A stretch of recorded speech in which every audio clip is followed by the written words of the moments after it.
चलिए नमस्कार। जैसा कि हम लोग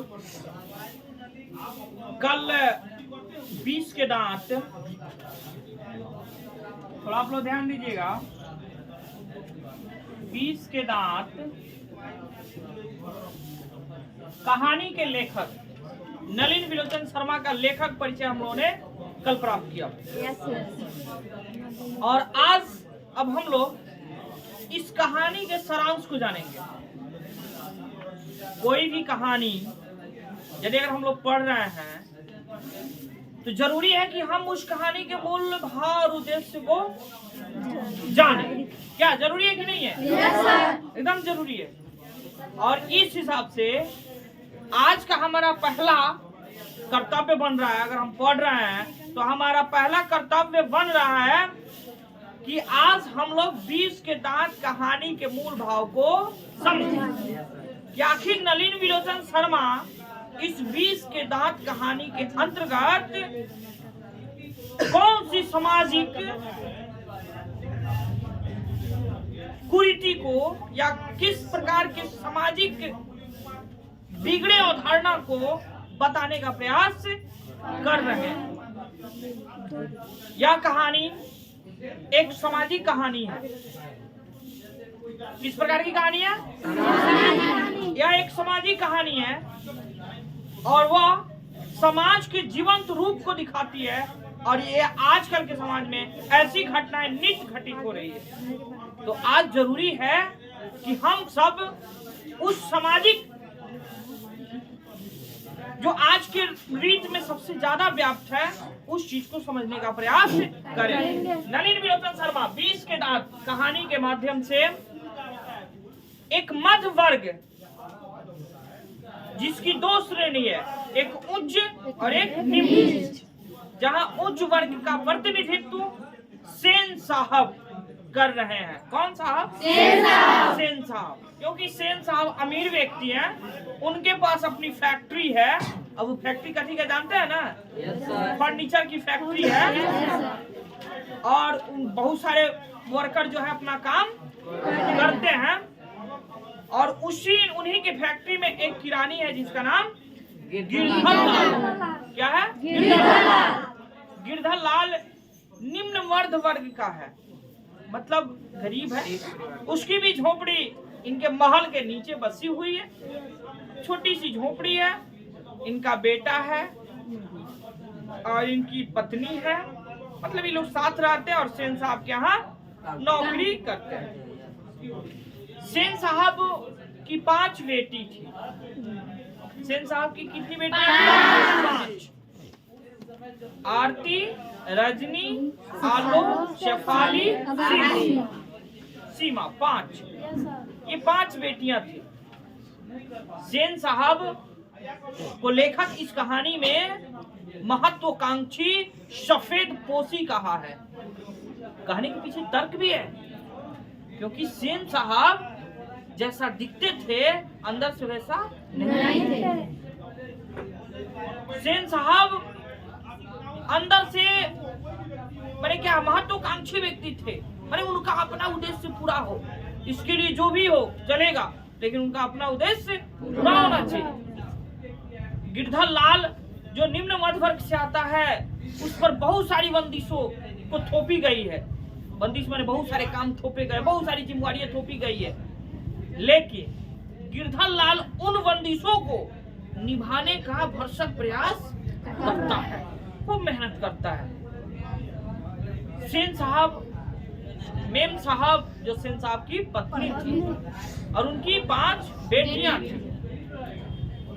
इस कहानी का प्रारंभ तो होता है, लेकिन कहानी गतिमान तब होती है जब सेन साहब को एक पुत्र की प्राप्ति होती है। सेन साहब की एक एक कर 5 बेटियां हुई। सेन साहब को कहीं ना कहीं इस बात का दुख था कि हमें एक पुत्र की प्राप्ति नहीं हो रही है। उन्हें यह समझ आ रहा था कि बेटियां तो अपने घर चली जाएगी, हमारा अपना वंश यही समाप्त हो जाएगा, मेरा नाम लेवा नहीं रहेगा, मेरे वंश को चलाएगा कौन? ये चीज उनको दिन प्रतिदिन परेशान कर रहे थे। कई जगह मन्नतें मांगे, कई जगह माथा टेके, लेकिन अंततोगत्वा उन्हें ये समझने में आने लगा कि अब शायद हमें पुत्र की प्राप्ति नहीं होगी। लेकिन ऊपर वाले की मर्जी कोई नहीं जानता। उन्हें इस नाउम्मीद में भी उन्हें एक पुत्र की प्राप्ति हुई है, और जिसका नाम कासू पड़ता है, जिसे लोग प्यार से खोखा कहते हैं। जन्म के पश्चात सेन साहब पुनः पहले जैसे नौजवान हो उठते हैं।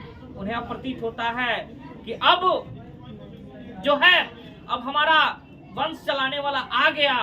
उनमें एक नई ऊर्जा, नई क्षमता का संचार होता है। एक बेटा आंखों का तारा होता है, आपने सुना होगा। एक बेटा आंखों का तारा होता है, और वह तो सेन साहब का एक लौता वारिस था, वो भी इतने बड़े व्यक्ति का। 5 बेटियों के पश्चात एक पुत्र की प्राप्ति यह स्पष्टता दर्शाता है कि उसके प्रति कितना प्यार और दुलार होगा। आपके यहाँ भी, हमारे यहाँ भी आसपास हम लोग बराबर देखते हैं कि कई बेटियों के बाद जब किसी को एक बेटा प्राप्त होता है, तो वो माता पिता आजीवन का प्यार जो है उस पर लुटाने का भरसक प्रयास करते हैं। लेकिन माता पिता इस प्यार लुटाने के क्रम में ये भूल जाते हैं कि हम बच्चे का विकास कर रहे हैं कि उसका विनाश कर रहे हैं। और माता पिता उसे माने अनगिनत प्यार लुटाने लगते हैं, और उसी प्यार के छत्र छाया में पलने वाला बच्चा एक एक कर दिन प्रतिदिन बिगड़ते चला जाता है। एक सेन साहब का परिवार तब था जब उनकी 5 बेटियां थी। सेन साहब ने 5 बेटियों के लिए घर में क्या बनाए थे? एक नियम बनाए थे। जैसे सुबह जगना, घर के कार्यों को करना, सामानों को ठीक जगह पर व्यवस्थित करना, कोई मेहमान यदि घर में आता है तो खिलखिलाकर हंसना नहीं है, नहीं किसी से बेरुखी बातें नहीं करनी है। शाम के समय इन्हें खेलने दिया जाता था। शिक्षा की व्यवस्था इनके लिए घर पर ही किया गया था। मतलब एक दायरे में रहकर इनकी बेटियां मानो की कठपुतलियां बन गई थी, क्योंकि माता पिता के इशारे पर ही वे लोग चलती थी, तो कठपुतली बन गई थी। और इसका नतीजा ये था कि गांव के लोग अपने बच्चों को डांटते हुए सेन साहब की पुत्रियों का क्या देते थे? उदाहरण देते थे। क्यों? देख नालायक एक तू है, एगो सेन साहब की बेटियां हैं, देखो कितना सभ्य व सुशील है। तो वो उदाहरण बन गई थी पूरे गांव के लिए, और उस पर उनके माता पिता को गर्व होता था। किनके माता पिता को? सेन साहब और मेम साहब को गर्व होता था कि चलो हमारी बेटियां सभ्यता की मूरत और संस्कार की सूरत है, कितनी सभ्य है। नहीं, लेकिन पुत्र जब कासू हुआ और बेतहा जो प्यार उन पर लुटाया गया, तो उस प्यार में वो क्या हुआ? बिगड़ते चला गया। और माता पिता को ये चीज का एहसास नहीं हुआ। वो बड़ी बहनों को आदर नहीं करता था, उनसे झगड़ पड़ता था, कभी कभी उन पर हाथ भी छोड़ देता था। इतना ही नहीं, सामानों को तोड़ फोड़ देता था। और जानते हैं ना, गलती वो करता था और डांट किन्हें सुनना पड़ता था? बेटियों को सुनना पड़ता था। मेम साहब हो चाहे सेन साहब हो, डांट किसको पड़ती थी? बेटियों को पड़ती थी। यहाँ हमें एक चीज देखने को मिलता है कि सेन साहब यहाँ इन दोनों माने लड़कियों में और लड़कों के पालन पोषण में एक भेद कर रहे हैं। लड़कियों को अनुशासन में रखना पसंद करते हैं, और लड़कियों को अनुशासन तोड़ने में भी उनको खुशी आती है। बेटियां एक सामान तोड़ दे तो उन्हें डांट पड़ती है, उन्हें नसीहत दी जाती है। और बेटा बेटियों को मार भी दे तब भी डांट किनको मिलती है? बेटियों को ही मिलती है। यहाँ स्पष्ट एक बात ही कहानी स्पष्ट कर रहा है कि सेन साहब जो है सफेद पोशी के भीतर लिंग भेद जैसे कुसंस्कार को अपने अंदर छिपाए हुए हैं। तो क्या लिंग भेद करना क्या समाज के लिए जायज है? नहीं। क्या लड़के लड़कियां अलग हैं? नहीं है। ये दोनों के मिलने से ही ये जगत बनता है, ये समाज बनता है, ये देश बनता है, ये ब्रह्मांड बनता है। क्या जायज है कि नहीं है? yes, लेकिन सेन साहब यहाँ इस चीज को अपने मन के अंदर एक अवधारणा बनाए रखे हैं, इसलिए बेटे को कभी डांटते नहीं है। और इतना ही नहीं, जानते हैं सेन साहब का बेटा जब कोनो सामान तोड़ देता था ना, तो उनको जानते हैं उसमें इंजीनियर बनने की संभावनाएं दिखती थी। उनको लगता था कि हमारा बेटा अभी से तोड़ फोड़ कर रहा है ना, यानी ये इंजीनियर बनने की तरफ जा रहा है, उसमें इनको इंजीनियर बनने की संभावनाएं दिख रही थी। खैर, बिगड़ते स्वभाव से सब कोई परेशान था, चाहे वो फैक्ट्री का कर्मचारी हो, चाहे सेन साहब की पांचों बेटियां हो, चाहे आसपास के लोग। इसके बिगड़े स्वभाव से सभी लोग परेशान थे, लेकिन कोई इसे कुछ नहीं बोलता था। क्यों? क्योंकि मालिक का लड़का है, हम ठहरे नौकर, उसे कैसे कुछ बोलेंगे, मालिक नौकरी से निकाल देंगे। ये बंदिश जो थी वो सबको डराए रखी थी, इसलिए सब लोग चुपचाप उसके जो भी गलत सलत प्रवृत्ति था उसे लोग सह लेते थे। खैर, समय बीता। आपको एक बात और बतानी है कि सेन साहब के यहाँ एक 7,500 की कोयल जैसी चमकती कार थी, और मदन के बाबूजी रोज सवेरे चले आते थे, कहाँ? फैक्ट्री, और फिर शाम को जाते थे घर। इसलिए मदन को अपने पिता से भेंट हुए कई दिन बीत जाते थे, कई दिन हो जाता था, पिता का दर्शन नहीं होता था। तो बोला माँ से कि माँ चलो ना तनी पापा से भेंट किया जाए फैक्ट्री में। अब बेचारा जैसे फैक्ट्री में आया कि कोयल जैसी चमकती कार को देखा। अब बेचारा जब कार को देखा ना, तो उसका जीव जो है ना मचल गया। अरे भाई, बच्चा कोई भी हो, अब देखे ना, छोटा सा बच्चा जब पहली बार लालटेन को देखता है ना, तो उसको भी पकड़ने जाता है कि है का, ये है का, बोलिए। अच्छा, वो छोड़िए, आप लोग कपड़ा के दुकान पर जाते हैं, अब बढ़िया बढ़िया कपड़ा देखते हैं, तो आप देख कर किन लेते हैं कि पहले हाथ गिनाते हैं, है से खूब बढ़िया देखेंगे, मुलायम है, कैसा। ये आदमी की प्रवृत्ति है कि वो छूना चाहता है कि है का, इसको टच करके देखें। बढ़िया एंड्रॉइड मोबाइल होगा ना, आप देख के नहीं मजा आएगा, देखे तनी, छू के तनी देखेंगे। ये छूना की प्रवृत्ति मनुष्य में होता है, तो बड़े हैं, छोटे में सबसे ज्यादा होता है। तो मदन बेचारा क्या जाने, वो कहा कि चलते छू कर देखते हैं कैसा है।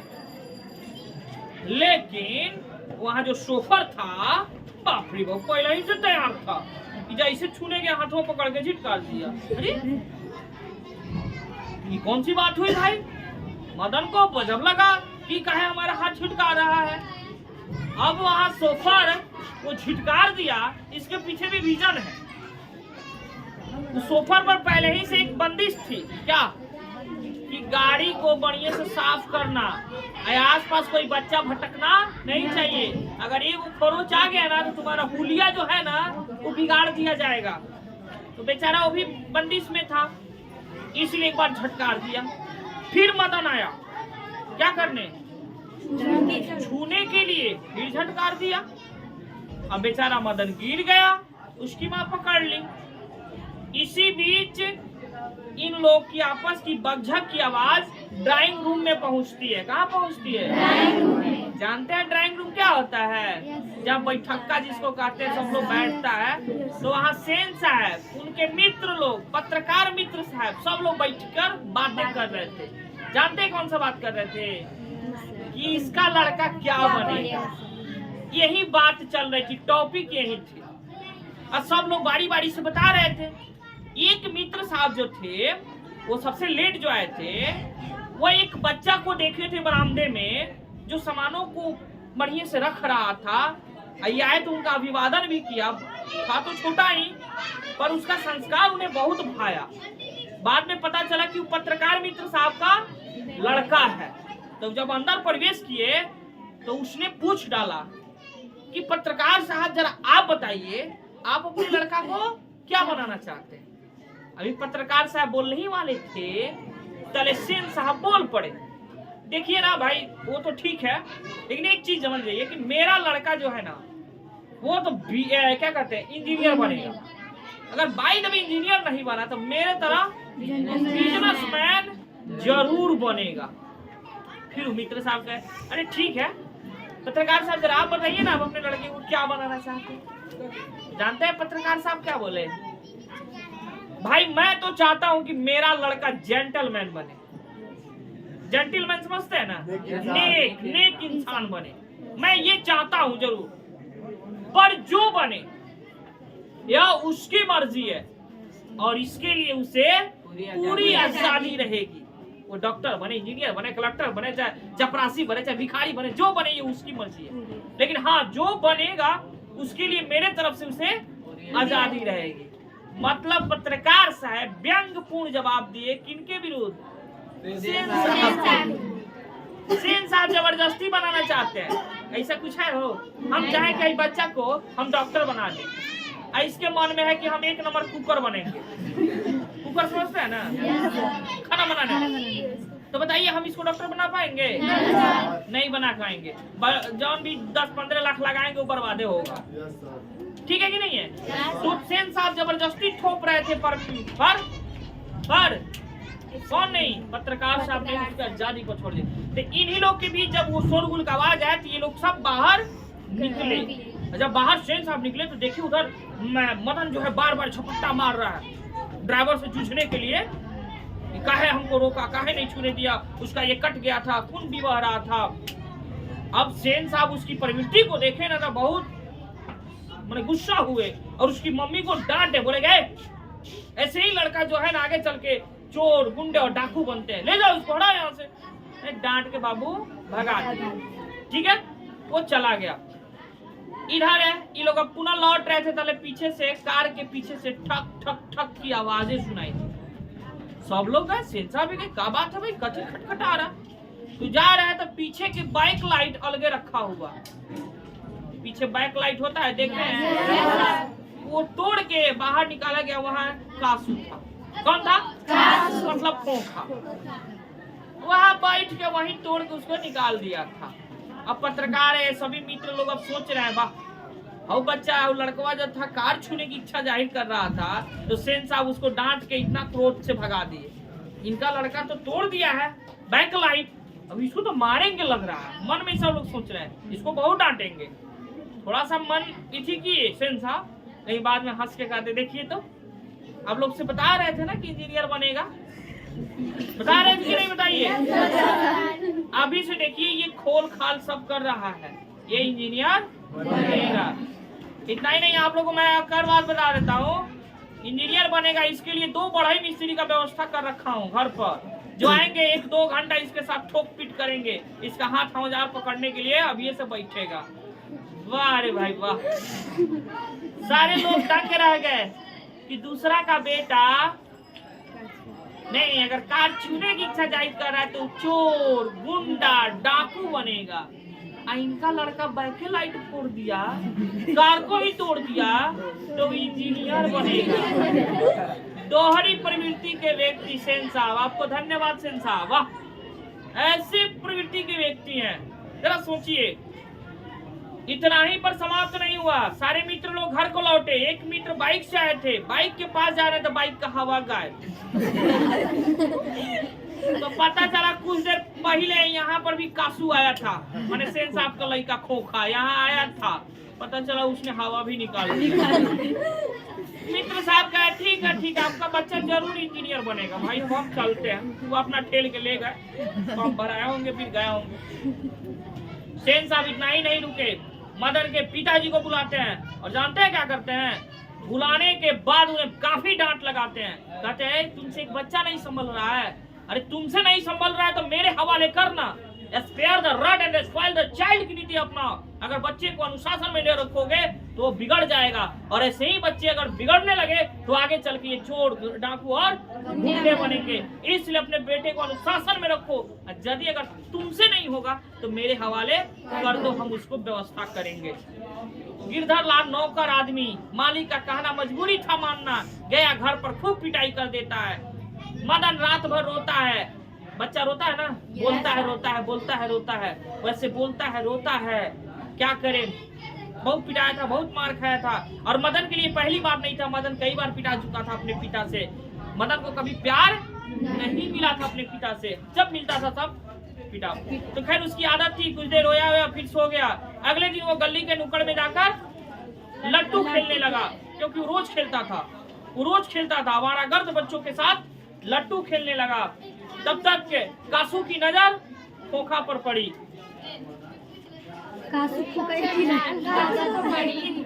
कासू और खोखा एक ही है, इसलिए कासू कहिए चाहे खोखा कहिए, इनकी नजर माने इनका नजर जो है यहाँ पड़ा, गली के नुक्कड़ पर जो बच्चे खेल रहे थे, गठी लट्टू नचा रहे थे, वहाँ पड़ा।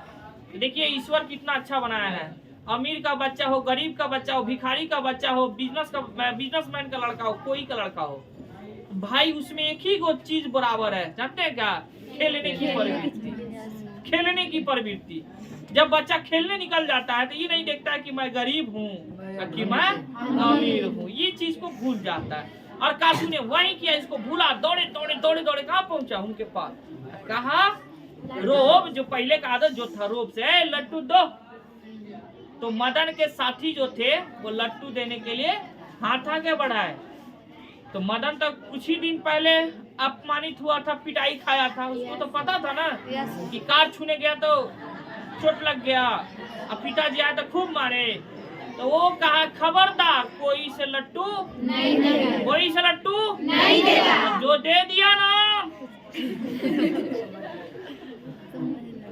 अब देखा जब मदन लीडर था उन लोग का, मदन कहा तो सब बच्चे ने हाथ।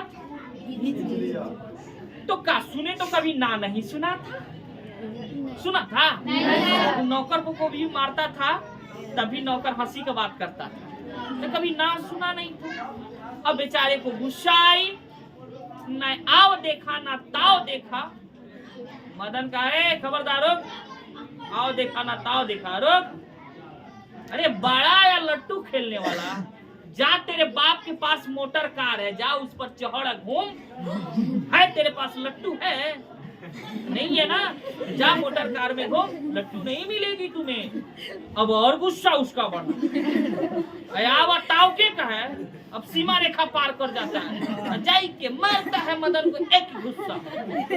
अब जैसे मदन को एक गुस्सा लगता है कि रात्रि वाला पिटाई याद आ जाता है, जो उसके पिता ने पिटा, डराया सोफर द्वारा झटका हुआ वो बातें याद आ जाती है। अरे कैसे ही मैंने हमको झटका दिया था, ठेहुन फूट गया था।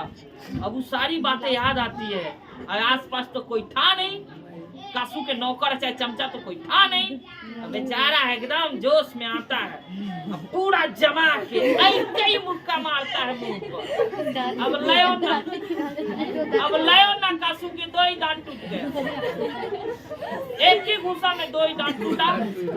अब जैसे दो दांत टूटा, अब कासू के दांत टूटे, खून गिरे। अब तक